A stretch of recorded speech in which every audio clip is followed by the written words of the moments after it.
Welcome, I'm Michael Bickert. Thanks for joining me today as we explore concepts with the objective of improving your management skills and growing your business. Grab a notepad, grab a pen. I want you to take notes. I want you to make a commitment to yourself that you will jot down some sort of action item that you can implement in your business today. Remember, that's what this is all about, implementation to drive your business forward. Now, today, we're gonna take another look at unique value proposition. Now, I know we've looked at this in depth in at least one other video, and you should watch that video, but I wanna take a look at some of the concepts a little bit differently and delve a little bit deeper based on discussions I've had with clients and staff and so on. So let's look at the concept of the unique value proposition and break those words out. Today we're gonna focus a lot on the uniqueness part of unique value proposition. In the other video, we focused a lot on the value, and we'll do a recap today on value just really quickly. And then what do we mean when we say proposition? So proposition, we're gonna use that term like synonymously with offer. You know, so when we talk about your unique value proposition, it's what you're proposing, it's what you're offering to the market in your product or service. And we need to communicate that unique value proposition. It's often called a unique sales proposition, and that is because what are we trying to sell? When we're trying to persuade and influence the market, that's known as sales. And we are trying to persuade the market that our product or service offers uncommon value. All right, so unique value proposition, just a real quick review on value. Remember, there are 4 constituents to value. The first one being convenience, next, customer experience, thirdly, quality, and lastly, price. So the degree to which you can improve any of those 4 constituents, you will improve your value and your value proposition. So you should, in perpetuity, be focused on trying to increase those things. Now let's focus a little bit more on the notion of unique. I mean, I know you know what the word unique means, but do you really focus on this as it relates to your business, to your products or service? Remember, the uniqueness of your product or service is what is going to give you a competitive advantage. And we want a competitive advantage. We want to create a competitive moat, some sort of protection against the influence of competition. And again, we have another video completely on competition influences and forces, and you should visit that, because if you're not focused on your competition, I mean, I don't want you actually to focus on your competition, but if you are oblivious to your competition, I guess is what I'm trying to say, then you are susceptible to those forces in a much greater way than if you are much more aware of them and you try to make yourself impervious to them. Maybe you're never going to be impervious, but less susceptible to competitive forces because you're focused on the uniqueness of your business. Now, you may sell something which is not that unique. In other words, you have lots of other people in the market who offer a very similar product or service, but you can still focus on your uniqueness to create competitive advantages. And when it comes to a competitive advantage, I want you to remember that these are temporary. They're transient in nature. They have a shelf life. You are never going to create a competitive advantage that lasts forever, and you have to accept that. That's why there needs to be focus on the perpetual refinement of those 4 value constituents. And the other thing I want you to remember is that you can combine. You should be combining your efforts for, the compound effect of those various things. So for example, we talk about the customer experience and your pricing. So if you have a product that is very similar in nature, or a service that's very similar in nature, maybe you're a master electrician and electrical contract work is very similar to what a lot of other people do, but your customers have an outstanding experience in dealing with your company and your pricing is better, well then the value that you're offering is better. Now, what is the reason that you have those 2 unique advantages? But for now, let's just reiterate the point that you should be focused on the compounding, the combination of those 4 constituents and working on them together to create greater competitive advantage. Remembering that whatever you are able to create, it is temporary, transitory in nature, and you will lose part of that competitive advantage. That's why whenever you have any kind of competitive advantage, you want to keep it secret to the greatest degree possible. You want to try to keep things proprietary. And let's look today a little bit on the uniqueness and how when we keep things proprietary, what is it that gained the competitive advantage? So the first area that I would say is in your engineering or your design of the product. It could be both, engineering, design. They're not necessarily the same thing, but I want you to think of them on the same level. When you are creating your product, maybe you've done something that's different and unique than your competition in how you design your product, and that's where your extra value comes from, and that uniqueness. Well, we want to keep that secret. We don't want to let people know how it is that we designed or how we engineered things. So why I'm going to go through these things is I want you to think of this as we've agreed already that since there is a temporary nature to any competitive advantage you have, we want to try to shield against the loss of that. We want to preserve that for as long as possible. So we want to focus on what things we can keep secret and proprietary. And doing that, you want to look at the various ways that you can make things unique and how to keep them more secret. So the first one, of course, was engineering and design. The second one is manufacturing. So you may have manufacturing processes that really enable you to create uniqueness in some way. Maybe your quality comes because of the way that you eliminate defects, that your manufacturing process is so free of waste, for example, that you just really have an efficient and you create very reliable products as a result of your manufacturing. So we've talked about engineering and design, and manufacturing is another way that you can create extra value in some way. You can get, as I gave an example, better quality as a result of manufacturing, but there's all sorts of ways. And again, we want to keep that proprietary. If you have a way to manufacture something that the end product is very similar to your competition, but you manufacture it in a secret way that gives better quality or something to that, along those lines, you want to keep that secret. Another thing would be, of course, your ingredients or your raw materials. And so if you are using special ingredients, special materials to manufacture your product, then you're going to want to keep those secret, proprietary. That's another thing you want to preserve. Also, what about your methods or your execution? So when we think of things in terms of service as opposed to a product, it may be your methods, the way in my example of the master electrician, he does things in a particular way that, again, improve the quality and the outcome. The results are much better for some reason because the method, the execution of your service. You may offer a very similar service in terms of category or what it's called, the name of your service, but you execute in such a way that it results in a better outcome and a better customer experience maybe. We're going to keep those things proprietary. So as you're focusing on these things and you're deciding, well, how can I have better execution? How can I have better methods in my business?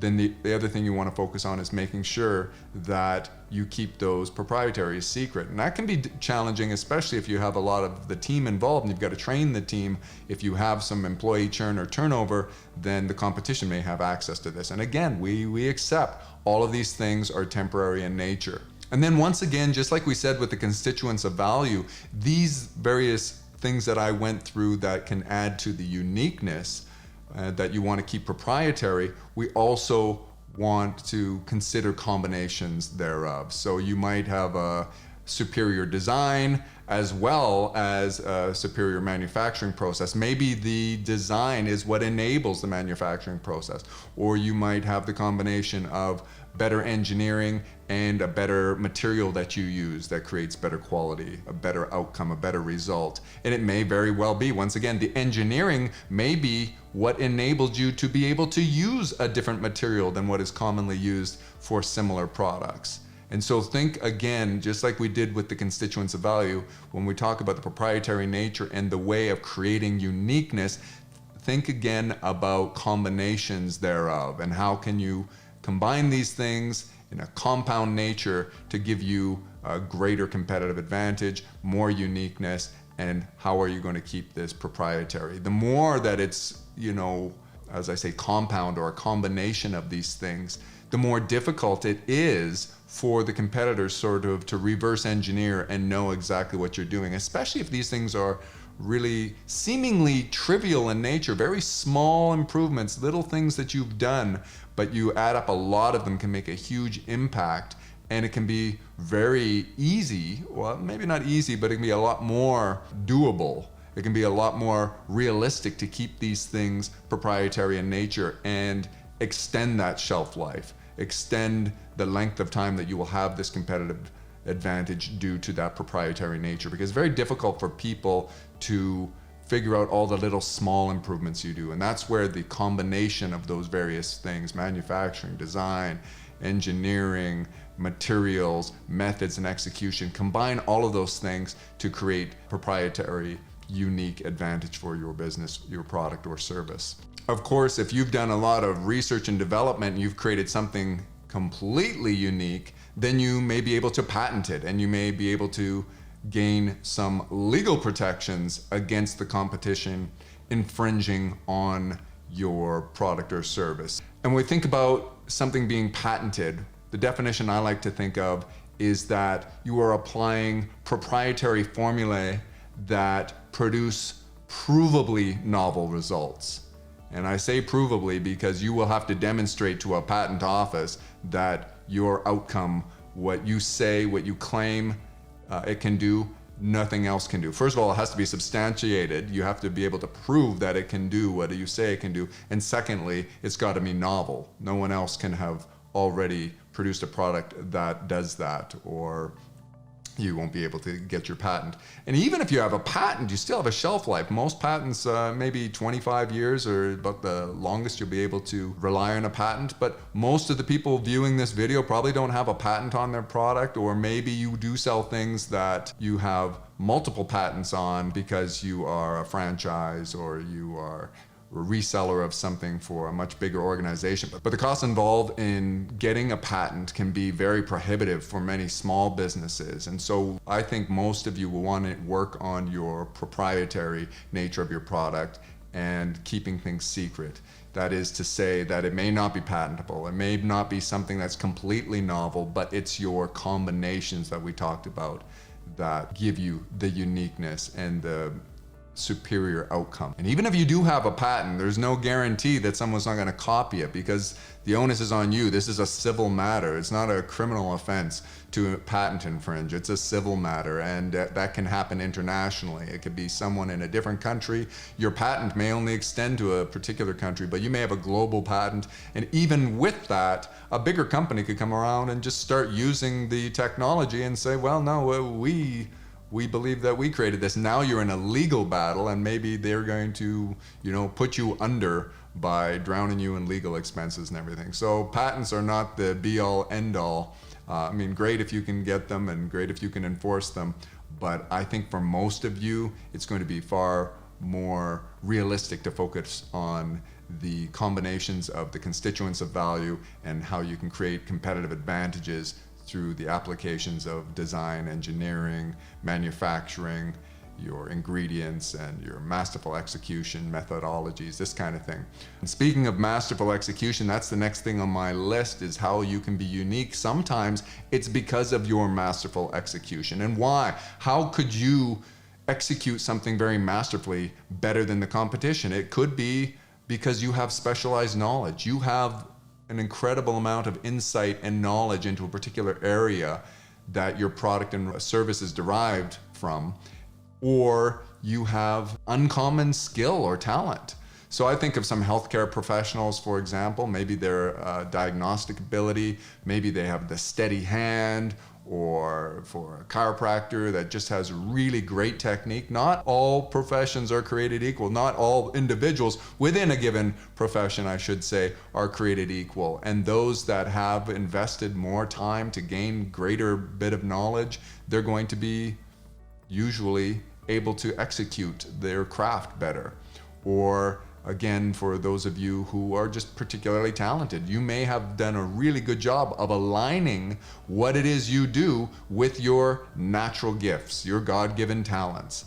And to the extent that you've done that, you may beat the competition, and you need to leverage that. And that's very hard for a competitor to try to emulate. Now, maybe on the knowledge thing, they could go and invest more and more time, or in terms of the execution, they may be able to practice more and more, because we've all seen, if we use a professional sports analogy as an example, that there are some people who are much more naturally gifted, but someone else who's a real workhorse might come along and based on practice and everything, they up their game, so to speak, and their performance is on par with the person who's more naturally gifted. So there are ways for your competition, even if you have masterful execution due to specialized knowledge, due to, uncommon skill or talent, there are ways for your competition to meet with that or to match that. So focus on those things. Ask yourself, which of these things make me unique?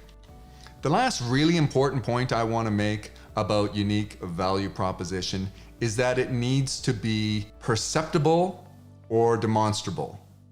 I mean, think about it. Let's say you were creating a product that was intended to give people better sleep, and nobody could perceive that. So they buy your product and they don't notice that their sleep's improved. Then is that really value to the customer?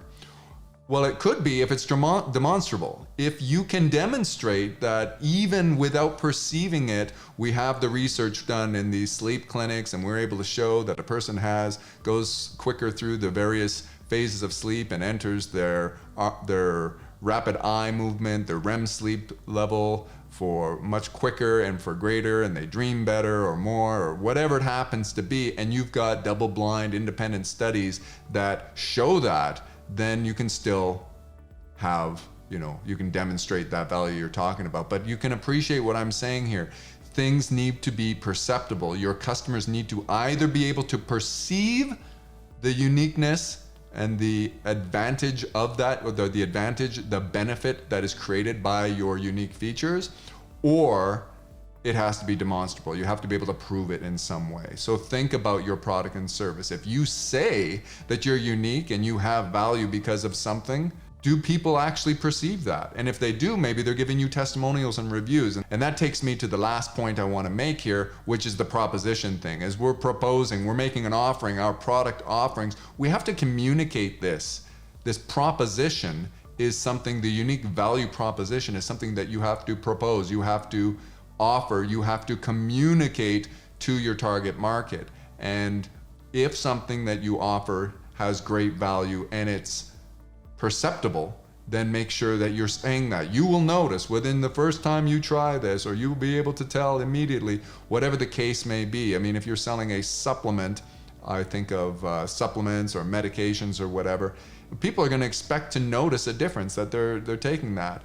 And again, if you don't necessarily feel the difference, then you're going to want to be able to demonstrate with studies and scientific research to prove that it does what it claims to do. And how are you communicating that to your customers? Are you using third-party testimonials? Are you allowing people to experience the product, try before they buy kind of thing, a demonstration of some sort? You got to consider this as part of the unique value proposition. So that, I just wanted to go through this one more time and look at those different areas. So just as a review, a recap here, we've got the 4 constituents of value, and then we have the various ways that you want to keep your competitive advantage through creating a competitive moat with proprietary nature or patent or masterful execution. And then lastly, it needs to be perceptible or demonstrable to your customers, and then you have to communicate that in some way. That's where I think I want to leave it today. I just wanted to go through a recap, as I mentioned, because of the fact that this came up recently with the discussion with some clients and other team members, and I wanted you to benefit from this. I hope you took down some note that you can benefit from, and if you did, then leave a comment, because when you leave comments, we all learn, and we need to learn from one another. Perpetual refinement.